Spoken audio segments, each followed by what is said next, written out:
জবাব দাও, জবাব চাই, জবাব দাও। দর্শকদের আন্দোলন করা হচ্ছে কালকাটা পুলিশ প্রশাসন, জবাব চাই, জবাব দাও, জবাব চাই, জবাব দাও। বন্দে মাতরম, বন্দে মাতরম। বিজেপি জিন্দাবাদ, জিন্দাবাদ, জিন্দাবাদ। ভারতীয় জনতা পার্টি জিন্দাবাদ, জিন্দাবাদ, জিন্দাবাদ।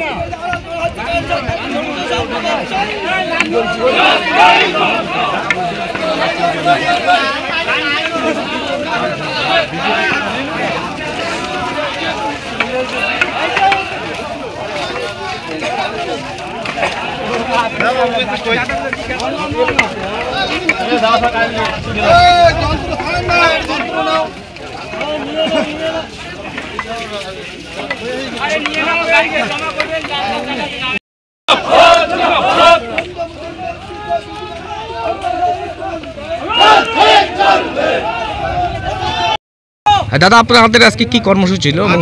সারা পশ্চিমবঙ্গের বিডিও অফিসে বিডিও সাহেবের কাছে ডেপুটেশন দেওয়ার জন্য আমরা প্রত্যেকটা পশ্চিমবঙ্গের প্রত্যেকটা বিডিও অফিসে আজকে ডেপুটেশন দেওয়ার জন্য আগেই ইন্টিমেশন দিয়ে আজকে ডেপুটেশন দিতে এসেছি।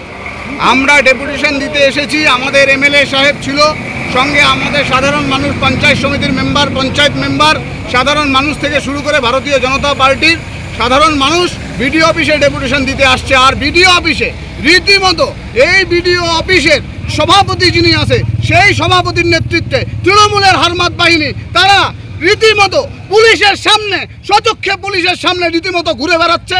পুলিশের আমাদের প্রশাসনিক আমাদের সেই নিয়ম মেনে প্রশাসনের কথা মতো সেই সময় আমরা 3টা থেকে 5টা পর্যন্ত আমরা ডেপুটেশন দিতে এসেছি।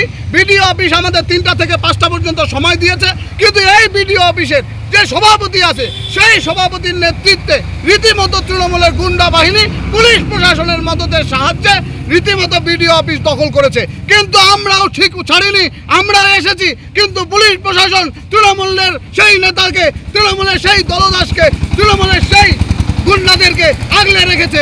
আমি বলতে চাই, যদি পুলিশ প্রশাসন না থাকে, যদি পুলিশ প্রশাসন সামনে দাঁড়িয়ে না থাকে, তাহলে তৃণমূলের একজনও ক্যাডার, একজনও মস্তান এখানে দাঁড়িয়ে থাকতে পারবে না। আমি সকলের সামনে বলতে চাই, এখান থেকে সরে যাও, তাহলে আমরা যেন কোনো প্রকারণও আমরা দেখিয়ে দিতাম বিডিও অফিসে সেই বিডিওর সঙ্গে আমরা দেখা করতে পারি কিনা। পুলিশ প্রশাসন রীতিমতো আগলে রেখেছে। আমি বলতে চাই, ধিক্কার, ধিক্কার, ধিক্কার জানাই পুলিশ প্রশাসন সঙ্গে মমতা বন্দ্যোপাধ্যায়কে ধিক্কার জানাই। আমি ভারতীয় জনতা পার্টির 3 নং মণ্ডল সভাপতি, ভারতীয় জনতা পার্টি। আজকে যে এই পথ অবরোধ পুলিশের দ্বারা এবং টিএমসির বাহিনীর দ্বারা হলো, তাতে রাস্তার যাত্রীদের যে অসুবিধা হলো তার জন্য ভারতীয় জনতা পার্টি দায়ী নয়, তার জন্য দায়ী পশ্চিমবঙ্গের মমতার পুলিশ এবং পশ্চিমবঙ্গের টিএমসি। আমরা তার জন্য দায়ী নই।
এখানে কিসের কর্মসূচি রয়েছে আজ? আজকে মূলত আমাদের যে কর্মসূচি আরজিকর কাণ্ডকে সামনে রেখে দোষীদের গ্রেপ্তার এবং কঠোরতম শাস্তি তার দাবিতেই তৃণমূল কংগ্রেস নেত্রী মমতা বন্দ্যোপাধ্যায়ের নির্দেশে তার পরদিন থেকে মাঠে ছিল, আজকের দিনেও মাঠে আছে। যতক্ষণ না পর্যন্ত দোষীরা শাস্তি পাচ্ছে তৃণমূল কংগ্রেস মাঠে থাকবে। আপনাদের কি আর কোনো কর্মসূচি রয়েছে আজকে এখানে? না, আর কোনো কর্মসূচি বলতে আমরা সারাদিন আমরা কর্মসূচির মধ্যেই রয়েছি। নিশ্চিতভাবে আমরা শুনতে পেলাম যে এই বিডিও অফিস চত্বরেই আজকে বিডিও অফিসে বিজেপির বিধায়ক তিনি নাকি আসবেন এই কাজকর্ম কেন হচ্ছে না তার জন্য খবর নেওয়ার জন্য। আমি আপনাদের মাধ্যমে সাধারণ মানুষ, এই বিধানসভার যারা মানুষ আছে তাদের কাছে এই কথাটা রাখতে চাই। আমরা 3 বৎসর যাবত 2021 বিধানসভা নির্বাচনে এই বিধানসভার মানুষ, সংখ্যাগরিষ্ঠ মানুষ বিজেপির বিধায়ক সুশীল বর্মনকে নির্বাচিত করেছে।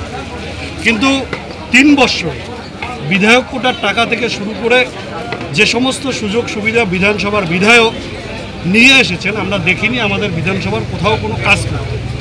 একজন বিধায়ক প্রত্যেক বৎসর নির্দিষ্ট একটা টাকা তিনি সরকারের কাছ থেকে পান উন্নয়নের জন্য, সেই টাকার কাজ কোথায় করলেন উনি নিশ্চিতভাবে এখানে আসছেন পঞ্চায়েত সমিতির সভাপতি বিডিও সাহেবকে জিজ্ঞেস করতেই পারেন, এটা গণতান্ত্রিক অধিকার।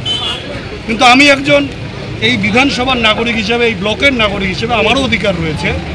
উনি এই বিধানসভা থেকে মানুষের ভোটে নির্বাচিত হয়ে এসেছেন, 3 বৎসর পার হতে যাচ্ছে, 1 টাকারও কাজ করলেন না। আজকে ছাত্রছাত্রীদের যখন সইয়ের দরকার হয় ওনার বাড়ি যায়, সেই বাড়ি যাওয়ার রাস্তাটা পর্যন্ত তিনি করতে পারলেন না। ওনাকেও এখানে জবাব দিয়ে যেতে হবে যে উনি 3 বৎসরে মানুষের জন্য কি করেছেন, এলাকার এই এলাকার মানুষের জন্য উনি কী করেছেন। আপনার নাম কি দায়িত্ব রয়েছে? কমলেশ অধিকারী, জেলা তৃণমূল যুব কংগ্রেস।